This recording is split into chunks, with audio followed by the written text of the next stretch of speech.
இவங்க தாங்க நம்ம படத்தோட ஹீரோஸ். இவர் தாங்க கார்த்திக், நம்ம ஷார்க்ஸ் டீமோட கேப்டன். இவன் தாங்க அரவிந்த், ப்ரொஃபஷனலா ஆடுவான். ஷார்க்ஸ் டீமோட ஓபனிங் பேட்ஸ்மேன். மிஸ்டர் ஏழுமலை, இவன் செம காட்டான், செம்மையா சுத்துவான். பேட்ல தெரியாம பால் பட்டுடுச்சுன்னா போதும், பால் கண்டா. இவன் பழனி, சூப்பர் பேட்ஸ்மேனுங்க, நிஜமாக சூப்பர் பேட்ஸ்மேனுங்க. ஆக்சுவலி எல்லாமே இவன் ரொம்ப நல்லா பண்ணுவான். கேட்ச் பிடிக்கிறதுல இவர் புலி. இவன் கோபி, மேட்ச்ல ஏதாவது ரிப்பேர் ஆச்சுன்னா இவன் தான் நல்லா ஆடி சரி பண்ணுவான். ஏன்னா கிரிக்கெட் இவன் ரத்தத்திலேயே ஊறி போன விஷயம்.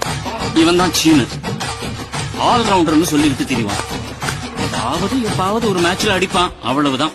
அறிவழகன், அறிவுன்னு கூப்பிடுவாங்க. காலேஜ் ஸ்டூடெண்ட், நிஜமாக சூப்பரான ஆல்ரவுண்டர். சண்முகம், ஷார்க்ஸ் டீமோட இன்னொரு பிளேயர், நல்ல ஃபீல்டர், செம பிளேயர். இவர் தான் குணா, கேப்டன் கார்த்திகோட அண்ணன், ஷார்க்ஸ் டீமோட ஆஸ்தான கீப்பர். இவர் தான் நம்ம சூப்பர் ஸ்டார். சென்னை 28ல ஒரு பெரிய கட்ட பஞ்சாயத்துக்காரர், ஷார்க்ஸ் டீமோட காட்ஃபாதர்.